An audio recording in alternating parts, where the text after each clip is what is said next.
નમસ્કાર દર્શક મિત્રો, હું છું આશ્લેષા પટેલ અને આપ જોઈ રહ્યા છો અર્થ પડકાર ન્યૂઝ। મોડાસા રામ પાર્કમાં આવેલ બદ્રીનાથ સોસાયટીમાં ગાય રાત્રિ સમય દરમિયાન જીવન મરણના તોલે તડપતી દેખાતા રાત્રે 2 વાગ્યે સોસાયટીના રહીશો ભેગા થઈને ડોક્ટરનો સંપર્ક કર્યો હતો, પરંતુ કોઈ જવાબ ન મળતા બદ્રીનાથ સોસાયટીના રહીશો રોષે ભરાયા હતા। તેમણે માંગણી કરી હતી કે અબોલા જીવને બચાવવા રાત્રિ સમય દરમિયાન તંત્ર દ્વારા સગવડ કરવામાં આવે તેવી માંગણી સાથે તંત્રને રજૂઆત કરવામાં આવી હતી। આવા જ અવનવા સમાચારો માટે જોતા રહો અર્થ પડકાર ન્યૂઝ। રિપોર્ટર ધ્રુવ ભાવસાર સાથે મૌલિક શાહ, બ્યુરો ઓફિસ અરવલ્લી।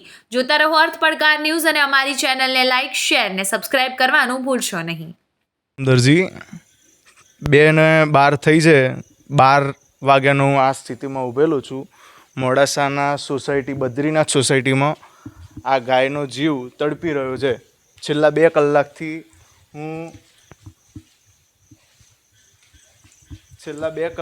હું ફોન કરી રહ્યો છું, જેટલા બી નંબર થાય ડૉક્ટરોને કે પછી જે બી થાય રાતના ફોન કરવાનો જેવો હોય બધા આપણે પ્રયાસ કર્યા, બટ કોઈ આપણો ફોન ઉપાડી રહ્યા નથી। નંબર જે અંદર અમે ગૂગલમાંથી કાઢ્યો, બીજા બધા નંબરો ડૉક્ટરોના કાઢ્યા, પણ કોઈ આપણો ફોન ઉપાડવા માટે રેડી નથી। ફોન ઉપાડ્યા તો ઉપાડીને એક જ જવાબ મળે છે કે ભાઈ સવારે 8 વાગે ચાલુ થશે। તો માણસોનો જીવ તો બરાબર, પણ આ રાતના 12 વાગ્યાથી લઈને સવારે 8 વાગ્યા સુધી આ જીવોનું શું, એ અમારું કહેવું થાય છે। છેલ્લા 2 કલાકથી આ સ્થિતિમાં આ ગાય તડપી રહી છે, એનો જવાબ અમારે શું? અમારો તો જીવ બળી રહ્યો છે, પણ અમે કંઈ કરી શકતા નથી।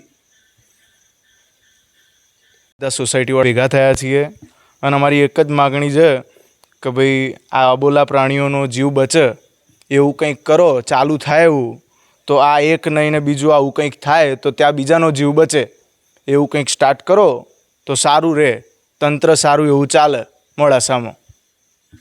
કંઈક આની વ્યવસ્થા લાવો તો અમને કંઈક ખબર પડે કે આવું થાય તો અમારે ક્યાં ફોન કરવો, ક્યાં જવું।